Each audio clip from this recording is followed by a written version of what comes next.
I'm Angela Kelly Robeck, host of the Empowered Principal Podcast, a part of the Education Podcast Network, just like the show you're listening to now. Shows on the network are individually owned, and opinions expressed may not reflect others. Find other education podcasts at edupodcastnetwork.com.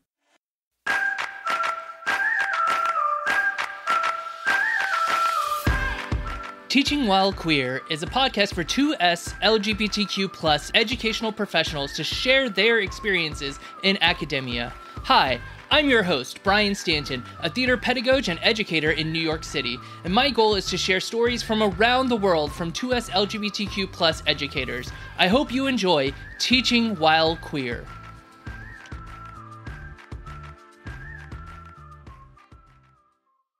Hello, everyone, and welcome to another episode of Teaching While Queer.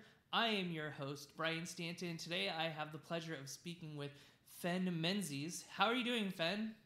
I'm doing great. I'm so glad to be here. Awesome. Thank you for inviting me. Well, tell us a little bit about yourself.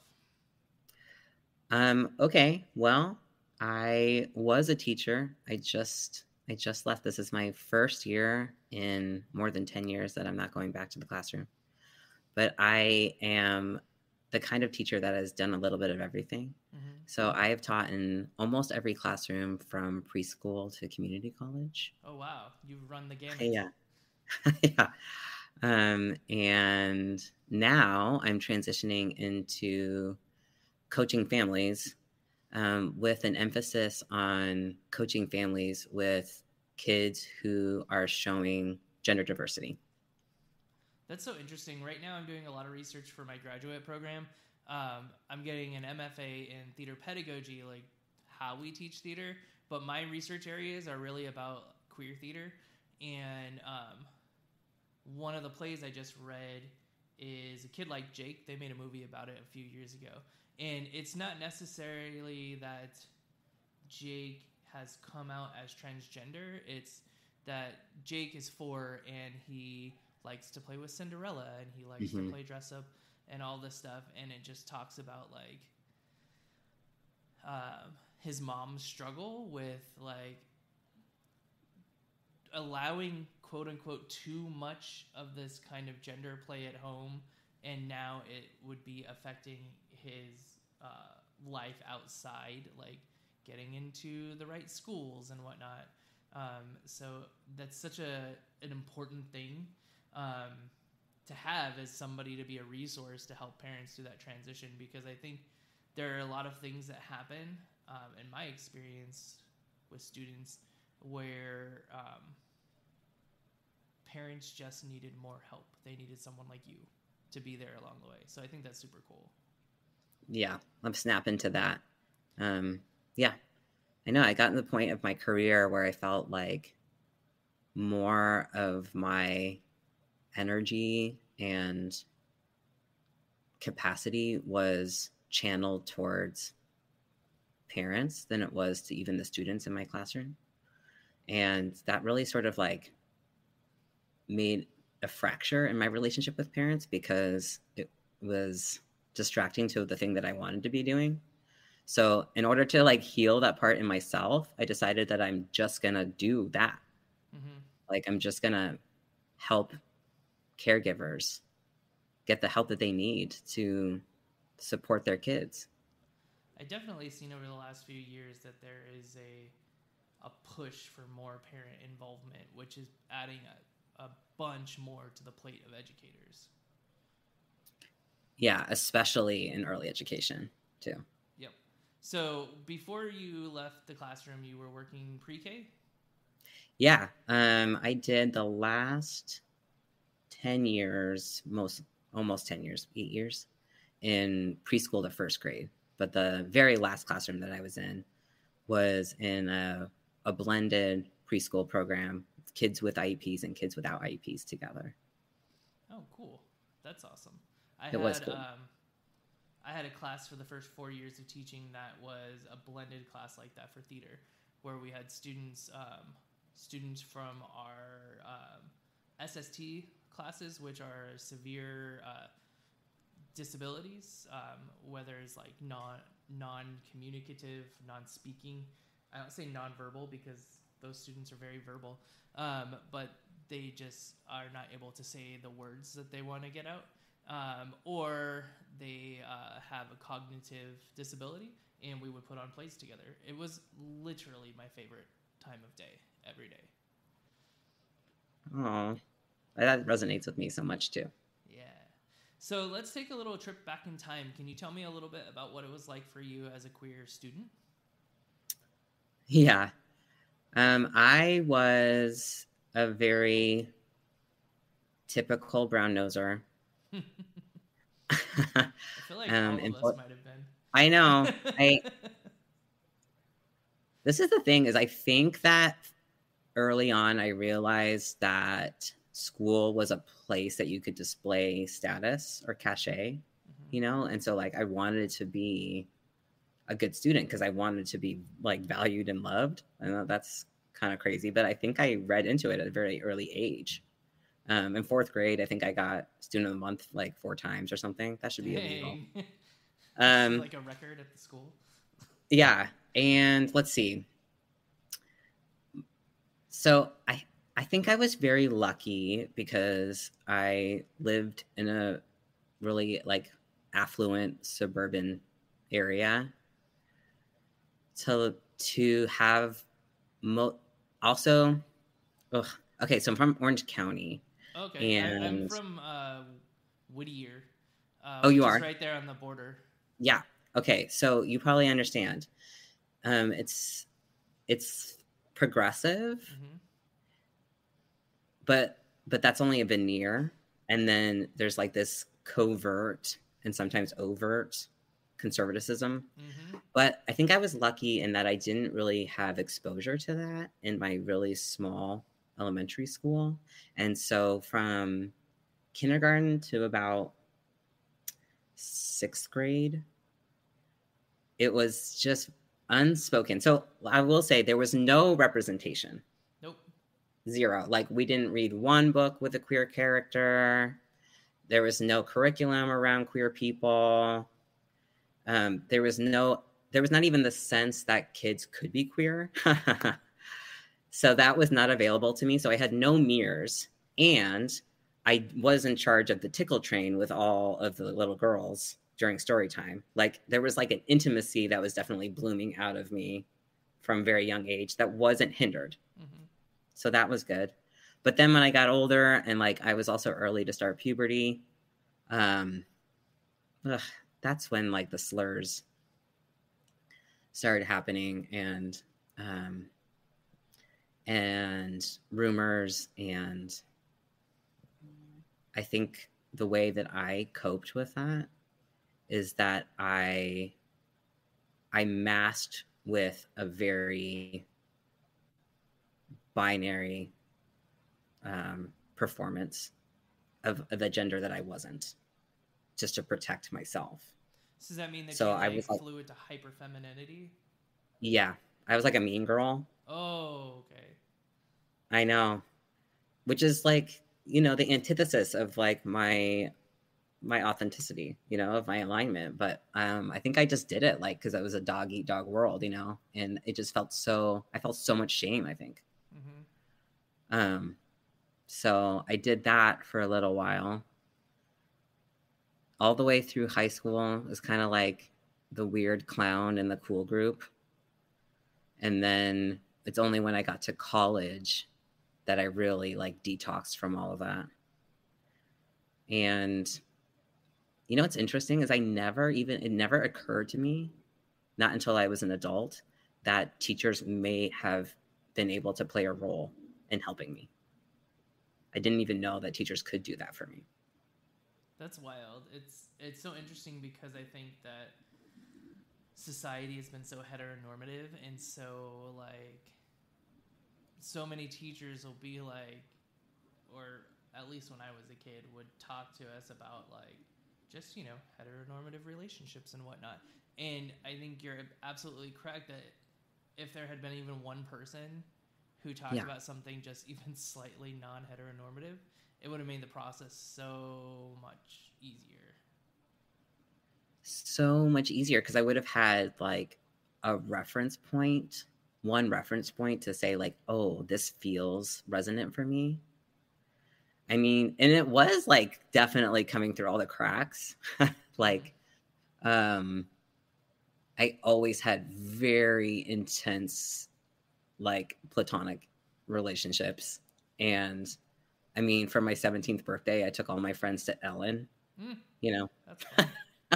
It was like definitely coming out, but in this, like, I was so deeply afraid sort of way, you know, of like holding it all in.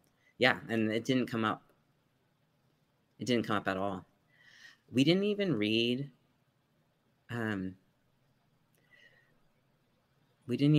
read queer authors, you know?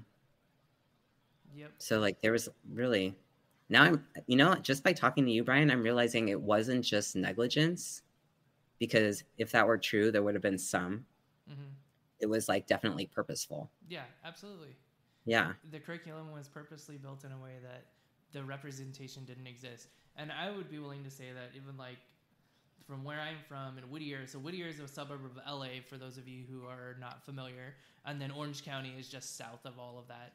And quite literally where I lived on the last street of Whittier, so I was right across the street from Orange County, like literally the county line went right down the street. But I grew up also in a pretty white dominant neighborhood.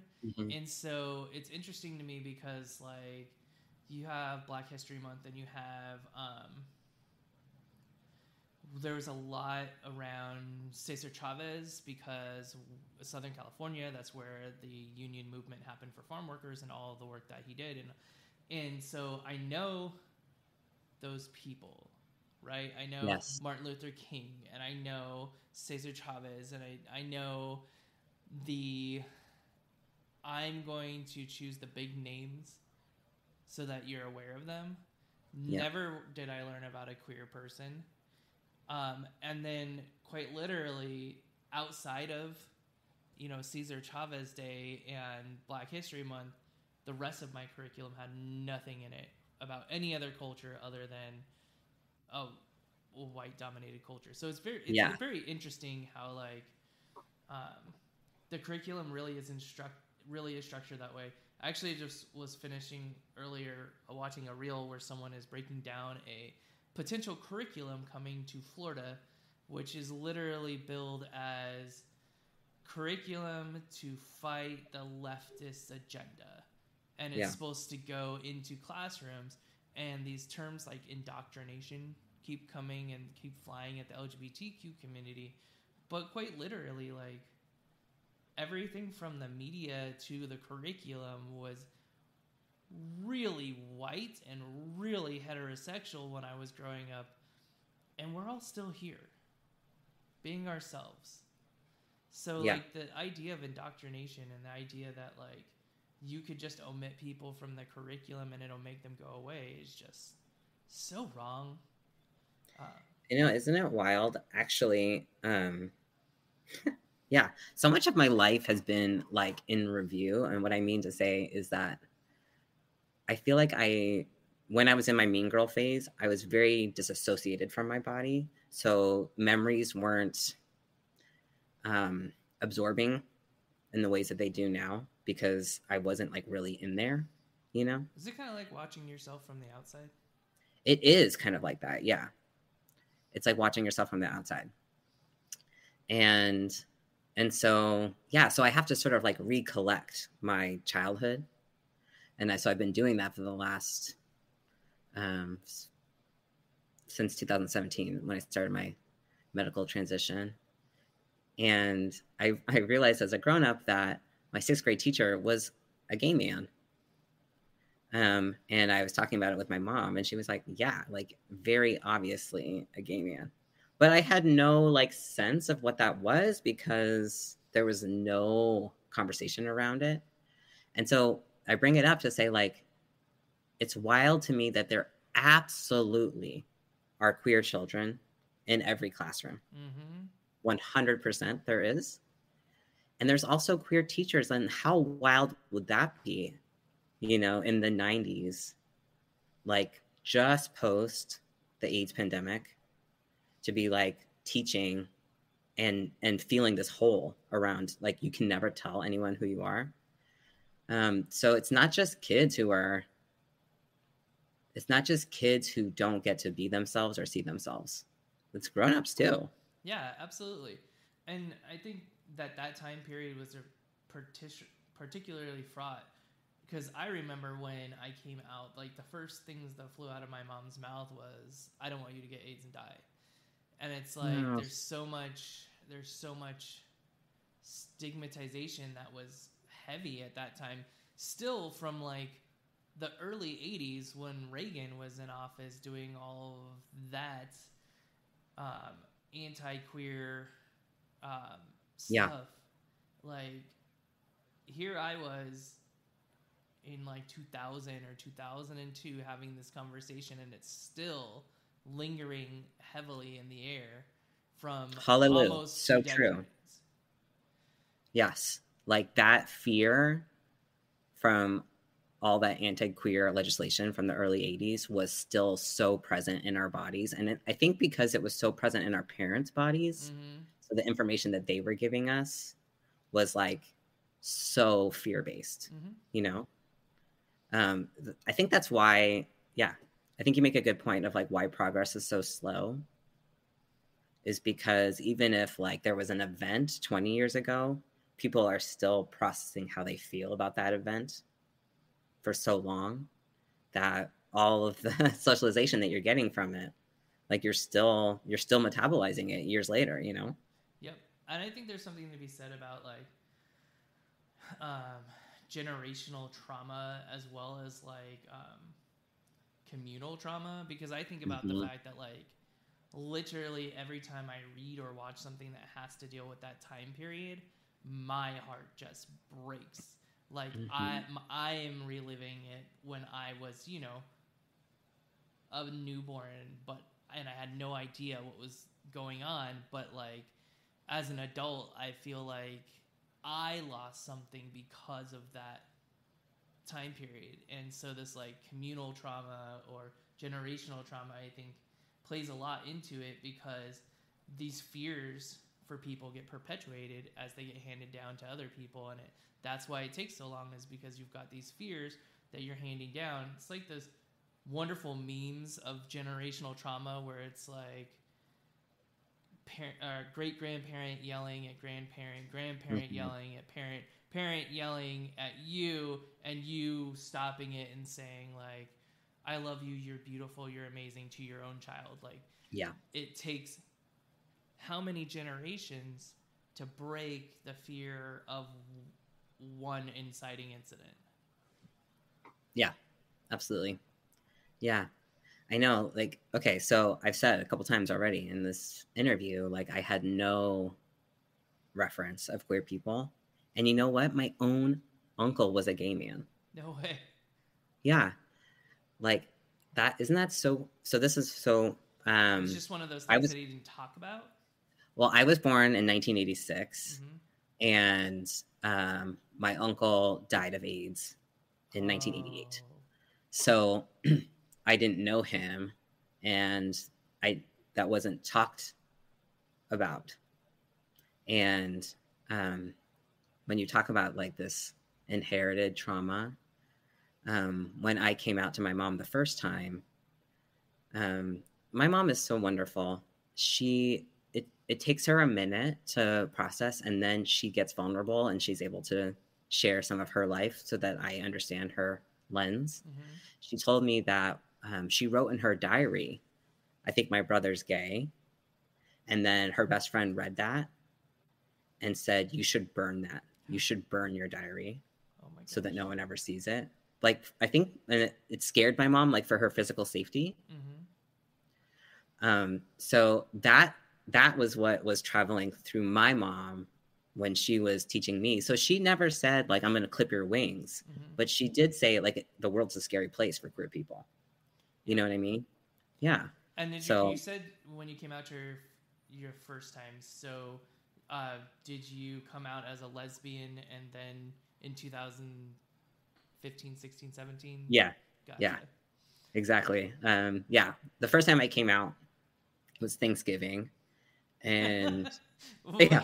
How apropos. Oh my God. Like I was like, you know, it was like multi-course meal. I'm sweating bullets thinking about like, I know I'm going to do it tonight. I could like barely take a breath.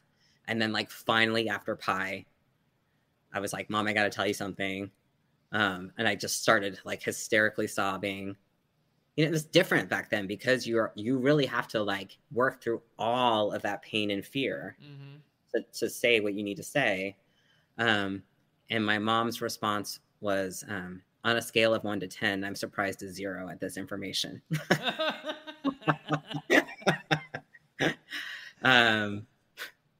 Yeah, late the next morning, I was like, oh, thank God. And then the next morning I was like, wait, what the F? Like, like, why are you what kind of stereotypes are you holding? Like, you know?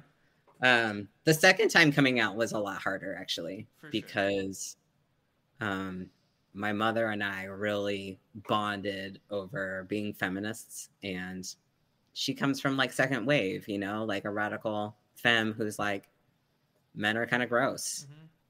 So to tell her, like, actually, this whole time I've been one, that was tricky. That was a tricky one. Do you think that, well, let me figure out a better way to word this. Without having queer references, I mean, I didn't know what a transgender person was until I was an adult. Do you think, or did you feel as though you knew you were transgender at a younger age, but you needed the vocabulary? Or was it truly that transition of, I'm a lesbian, and then having more of a gender awakening later? No, I definitely knew. It's weird how your brain, the way trauma affects your brain, how you like put things in compartments and can keep it there to make sense of things. For example, like I always knew I was going to grow up to be a dad without ever expressing to myself or other people around my own gender identity. Like, I don't know how I held both those things, but like, that's the way my brain was working. That's wild.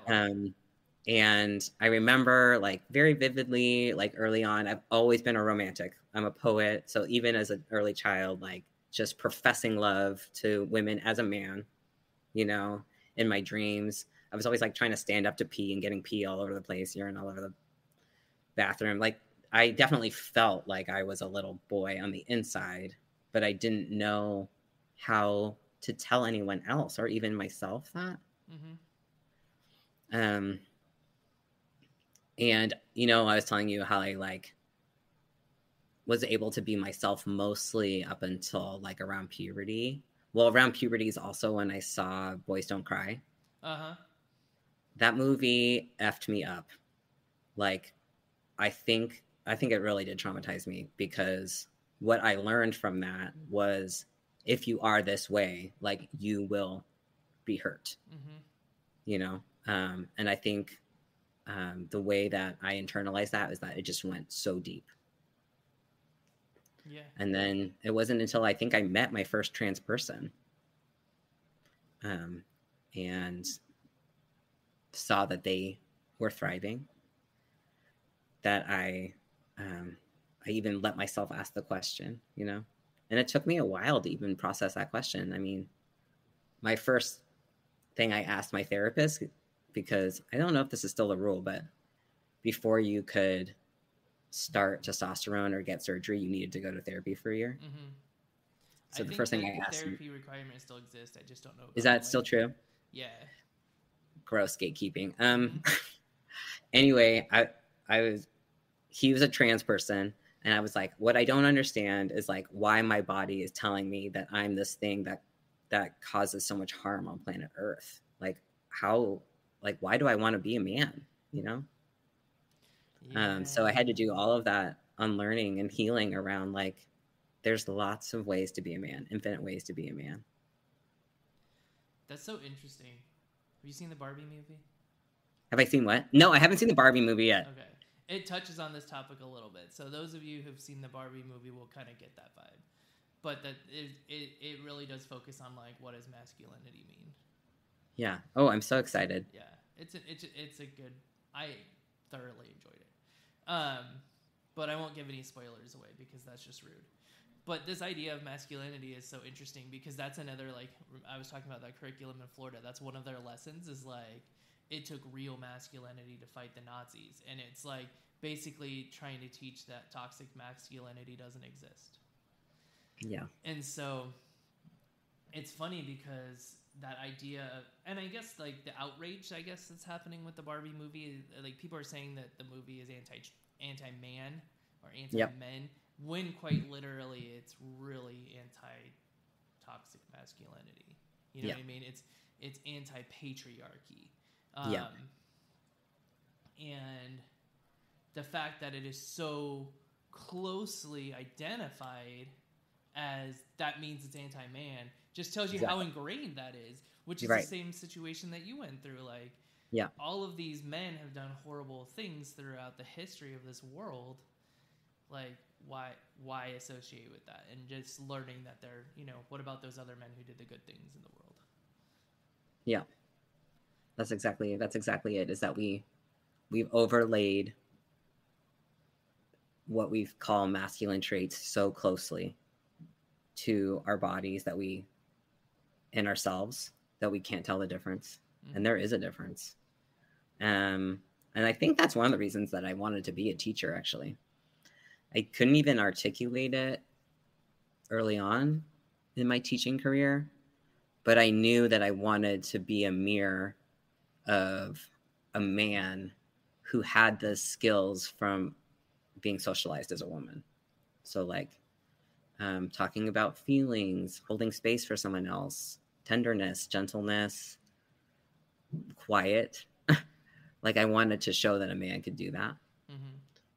Mm-hmm. It wasn't until later that I realized, like I wanted to be a mirror that I needed, That's awesome. And I think that's such a fantastic segue because I wanted to talk a little bit about like, how do you see like your queer self and your experiences informing your teaching? And so that's one aspect of it, is that you've got this, you are a man who was socialized as a woman, so you're able to show these things that are stereotypically identified as feminine, but in a male body, male image.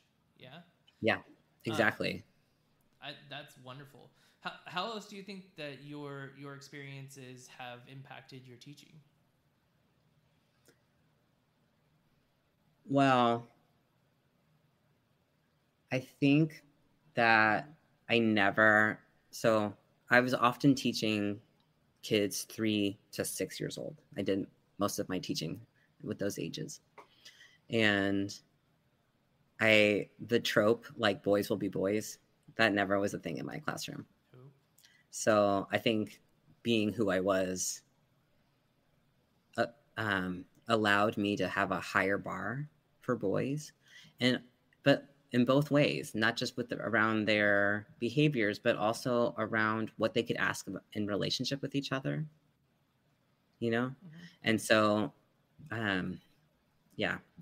all of the parents are always like, you are the best for social emotional learning. But I think what they really mean is like, I've never seen a man talk to my son about his feelings. Mm-hmm. So there is that. And then I think also I was very acutely aware that mirrors are needed because I needed one. And so I was very proactive in making sure that there was a multitude of mirrors, not just with literature or posters, but also like just in conversation with each other, And I did do like thematic learning. That's kind of like not trendy anymore, but within the theme of like what makes a family, we talked about biological family, chosen family, different structures of families. And it was not even a teeny bit 1% weird. There was no part of us talking about multiple family structures that felt unnatural in my classroom. Mm-hmm. It's only when grown-ups' eyes peered into sacred space that it got a little bit difficult. Yeah, and that's the thing is that, I mean, teachers are really fantastic about creating comfortable spaces for their students to be in. Or at least that's our goal for most teachers. I've definitely experienced classes and classrooms that were not very open. But for those of us who are really, truly trying to create relationships with our students, we are able to have those kind of conversations in a healthy way that's not like going to cause any kind of negative impact. But as soon as an outsider is observing that space, it kind of takes away from the experience or tries to. I know. It's so hard when like grown-ups have to they have to wade through their own baggage, before they can really have an honest relationship with children. Because there's two things happening with kids. One is that they have no preconceived notions. And the second thing is that they're trying their best to collect them. Like they're trying to make sense. And so they want people to tell them the truth. I think more information is better as long as they feel safe and that they belong. And so I think I always had the capacity to see children as people. And so I wanted to give them the information of like what the real world looks like. The real world is not white, cis, hetero, patriarchy. The global majority is not that. And so I think that they often felt safe and trusted me because I was telling them the truth, Yeah. And then parents had different relationships to that, a very varied relationship to that. I think the other thing I wanted to say is like, there were a lot of positives around being a trans man in the classroom, but there are also a lot of negatives because I had like a double taboo going for me, which is like men in preschool classrooms is like a taboo for people.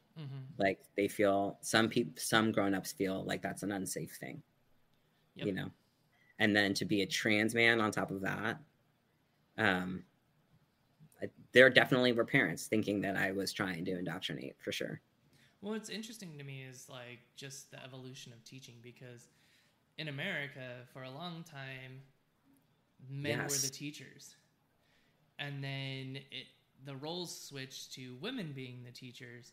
And so now there's like this, those of us who are men in the classroom are kind of given side eye a little bit because it's like, what are you doing there? And I feel like really the cishet world needs to like analyze that and figure out why it is that they don't feel comfortable with men being around children, and like actually go to that issue as opposed to like scapegoating other people. Yeah, for sure. Like it goes back to how like we're carrying inherited traumas. Our parents are carrying around their own relationships to sexism and misogyny, and then they're projecting that. And one of the ways that it showed up was for a long time, a very long time, I was so careful and restrained around physical touch with young kids. Even though I really wanted to show boys that there were multiple ways to have physicality. Like I know that boys need to wrestle. It's good for their spatial awareness. It's good for their brain development. But I also wanted to say like there's other ways to have physical contact with your peers too, and I didn't allow myself to model that because I was so afraid of what parents were going to say. It wasn't until I really had built a strong sort of community relationship with many parents through the years that I allowed myself to have more like hand holding and just like explicitly showing like this is what gentle touch feels like and looks like. And the thing that I saw was that little boys were so thirsty for that information. Mm-hmm. Like they want to know how to hold each other's hands, how to touch each other with consent and with love. Like they really want to know that. And I feel sad a little bit that I did not do that for so long. And it's hard because that age group, for those of you who aren't parents, that age group is a very touch sensitive group. Like that is a lot of hugging and a lot of hand holding and a lot of cuddling, and that the kids want to be held by the people they feel safe with. And so that's got to have been especially hard. Yeah, because I'm noticing that I'm denying something that they're needing, because of other people's perceptions of me. So I am grateful that in the last few years that I was teaching that I did more of that. And it was so helpful through, I noticed that kids were different post-COVID, toddlers. Like they definitely had some trauma to process through isolation, and closeness was very regulating for them. So I'm glad that I had processed my own internalized transphobia enough to like offer that to them. That's great, because you're absolutely correct. I don't care what the age is, including adults. Everybody had something they needed to process during that isolation. There's something else I was thinking about, because like I have a 9-year-old. I have 4 kids, but my 9-year-old, there's this specific phenomena that happened when she was in kindergarten and first grade, where it was like the gender binary was drawn for her. Mm-hmm. And it was like, girls can't do this, boys can't do this, girls can't do that, boys can't do that, but girls can do this and boys can do this. And like, it was very specific, and I wish that she would have had someone like you in her life, because we at home, we don't have girl and boy things. We literally have a chore chart that rotates. Everybody does something. And there aren't things innately built into our household that we say are, that's just for boys, that's just for girls. And we try to do our best to even like stop gendering shaving cream and shampoo and body wash and all that stuff. Like, we will find something that's just smells good. Because it just seems weird that this foam is, female.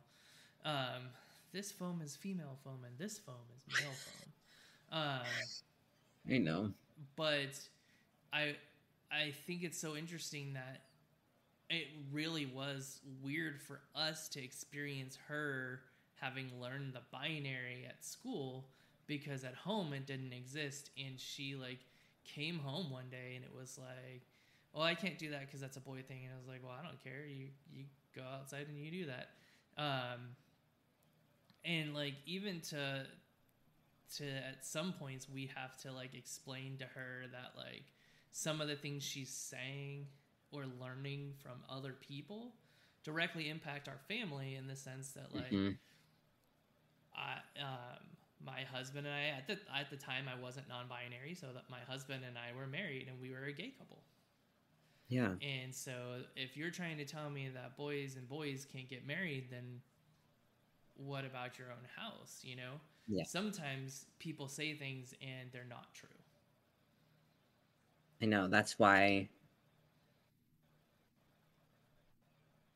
like, the absurdity that, like, I'm trying to indoctrinate in a way that's other cis-het teachers aren't. I'm like, the messaging is so consistent and so explicit around what we should and shouldn't do as boys and girls that someone else made up for us. Mm-hmm. What I'm doing is a drop in the bucket, I wanted to ripple out. I wanted to be a powerful drop, but I don't want anyone telling me that I have more power around mass cultural messaging, I do wish I had your child in our class, because we play boys like girls like, kids like, and we do the opposite where we undermine the gender binary. So we make lists of like what girls like and what boys like, and then we double check. We're like, well, wait a second. I often like to go to the kitchen to play. So, and I'm a boy, so that doesn't make sense. Wait a second. So then we're like, wait, okay, let's just tear these lists up and let's make a list that kids like. And then we like write down all the things that kids like. And I usually do that like in the very beginning of the year. And it's so proactive for friendship making because they have language around like, you can't exclude me, you know, like the little boy comes over and like wants to put on the wings, the fairy wings, and someone says something, they're like, oh, kids like this. This is a kid's toy, you know? I love that. And I love that so much. That's right. Like we have a shared language around that now. What a cool tool, and I'm so glad that you shared that here. As we get closer to the end of the episode, I've got a couple of questions for you that I asked everyone. The first one is, if you were to have a conversation with someone who's going into their first year teaching and they just aren't sure how to show up authentically in their classroom, what advice would you give them? I know, I think this is going to be kind of surprising, but I am really an advocate for my queer family's mental health. And in the climate that we're living, I want to tell new queer teachers, like, you are in charge of your own timeline of how you want to present in the classroom. And in the same way that we want to see kids as their multiplicity, that they're not one thing, like, you can be authentic in many ways. There are so many gifts that you have to give. You don't have to tell them right away who you're married to or what your gender identity is. There's other things that you can share first. And when you have the felt sense, like, I'm safe here, not just with kids, but also with your community, then you can share the other parts of yourself. But I think that, like, I don't want to be minimized to just my gender.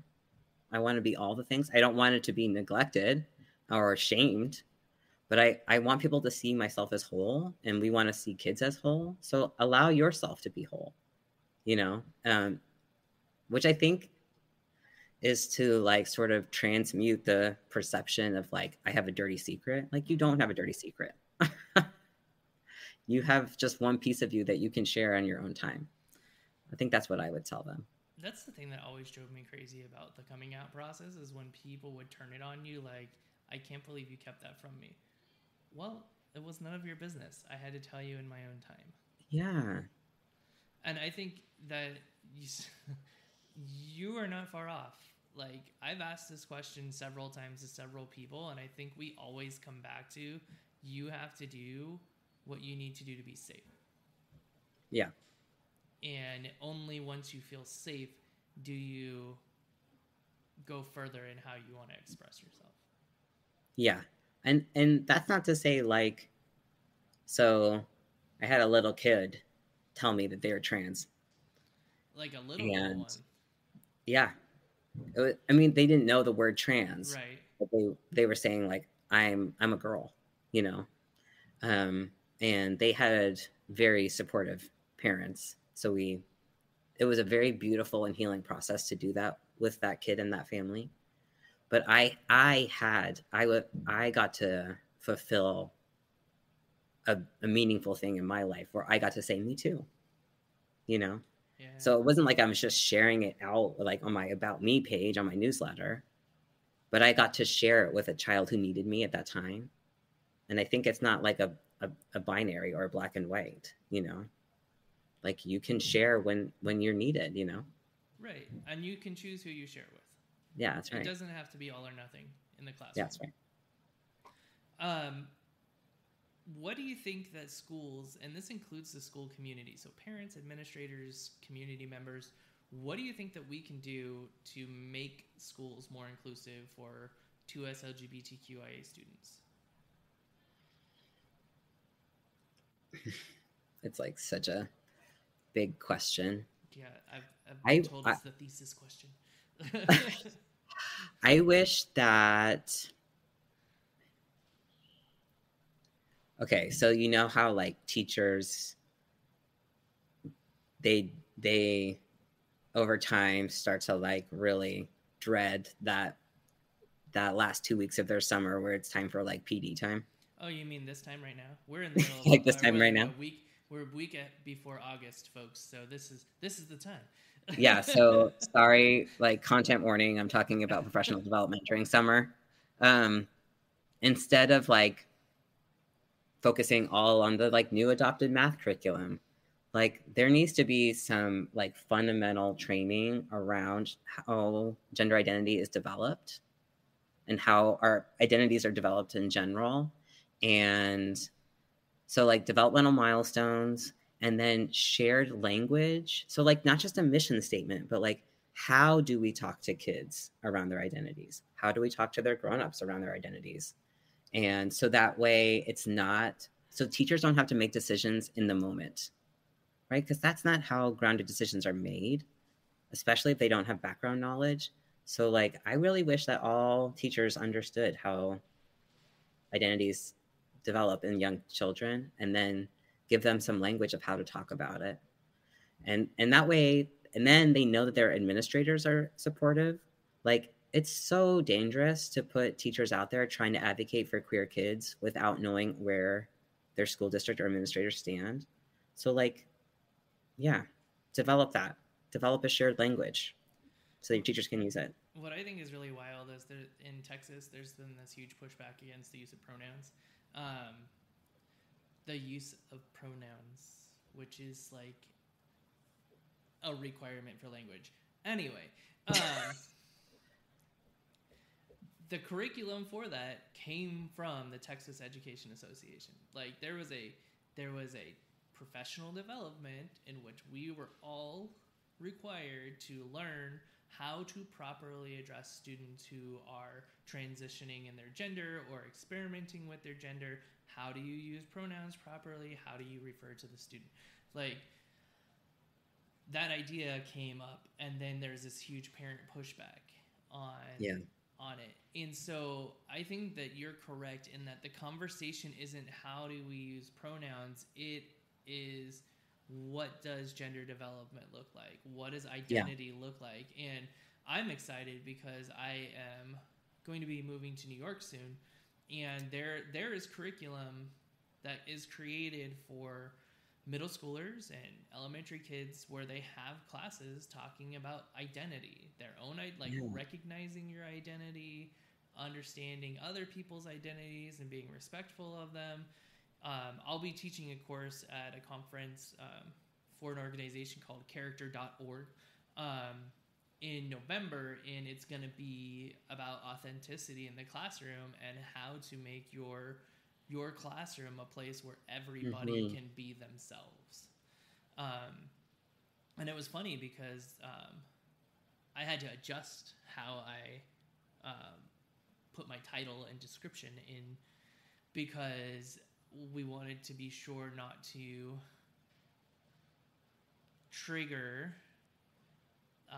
backlash, because it's a queer inclusive topic, but it's not just about queerness. It's how do we work with Indigenous students? How do we work with people from rural communities? You know, like how do we just allow your students to show up who they are and the teachers to show up as who they are in the classroom?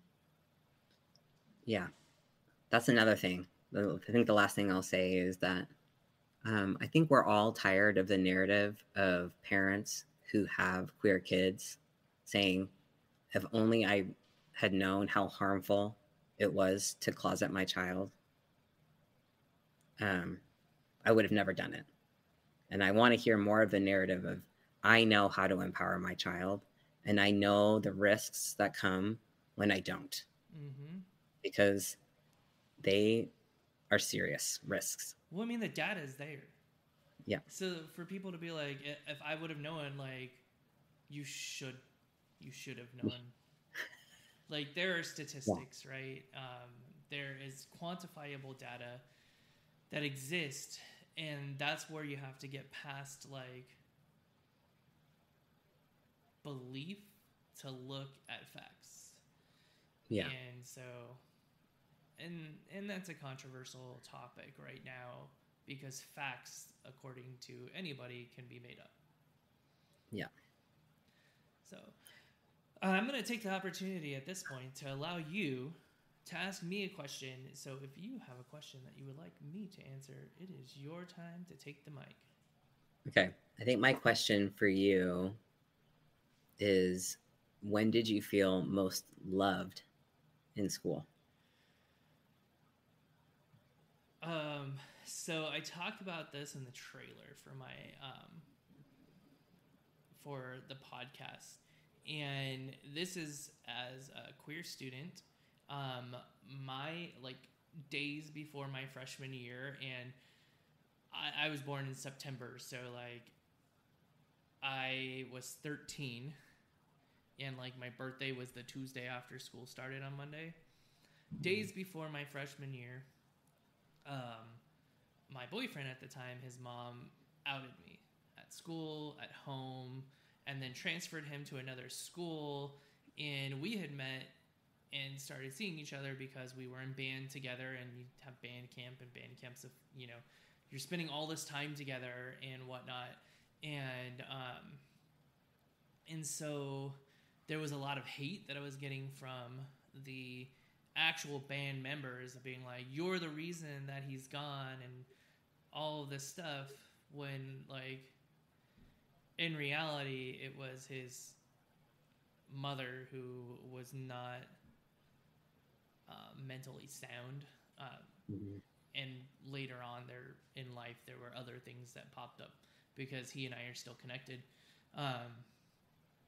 He's like the ultimate what if. And the day after school started, my band director brought me into the classroom, and she had only known me for 3 weeks. She brought me into her office and literally was the only person during that whole time to ask me how I was doing. And like, in my perception, and it's funny because my parents completely forgot about this situation. Like, I talk about it and they're like, they don't even remember that happening. But my perception is that they were just upset, so they didn't care how I was doing. The school administrators didn't even talk to me about the situation. And so the fact that she like brought me into a room to make sure I was okay was like probably the most significant showing of caring and love from a teacher.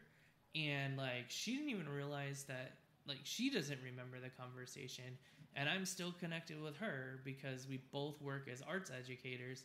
And so we had this conversation a year ago when the podcast first came out, and she was just like floored because it's the most significant educational moment of my childhood, because it's what I wanted for students to get from me, is that they could have a person who is going to actually care about them. And so like, it's what I strive for. And I really get my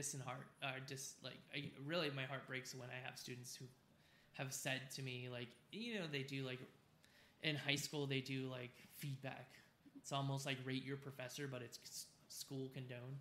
And I had students who were like, doesn't feel like he doesn't care about us. And I'm just like pouring myself into my students, and sometimes at the detriment of my family, because this one incident, this one experience I had with my high school band director was so impactful for me that it solidified that one day I would be a teacher. It took me a long time to get here. I didn't start teaching until I was 34. But 33, but it definitely was something that like had impacted me so much that I knew that was what I was going to do. And you are doing it, you know, just to make it full circle. Like we talked about how we inherit other people's trauma and then we embody it, and then we pass it on. And like, how do you metabolize trauma so that you don't pass it on? Mm-hmm. And so like, you went from somebody all alone in pain to now you're going to be the head of a conference talking to other grown-ups of how other kids can be their authentic selves. I mean, that is a beautiful legacy that you're leaving. I appreciate that. I actually gave a speech. I was teacher of the year a couple of years ago for my school district. And Congratulations. Gave a speech, thank you. And gave a speech about that incident and about, and it's like just dawning on me what you just said. My speech was about that. How the one thing that students need, especially now after COVID, is they need to know that their teachers care about them. Yeah. So go out there, teachers, and spread that love. Yeah, spread that love and heal yourself. Yeah. All right, folks. Well, this has been an incredible time. Like, I've had such a great time talking with you. And I hope you all at home have really enjoyed the episode, or wherever you're listening from. Thank you so much, Finn, for coming on today. I really appreciate it. Me too. Thank you so much for inviting me. You're very welcome. And have a great day, everyone.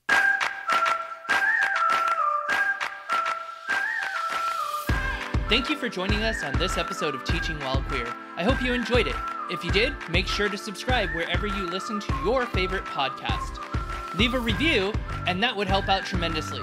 You can also support the podcast by going to www.teachingwhilequeer.com and hit support the show. Thanks so much, and have a great day.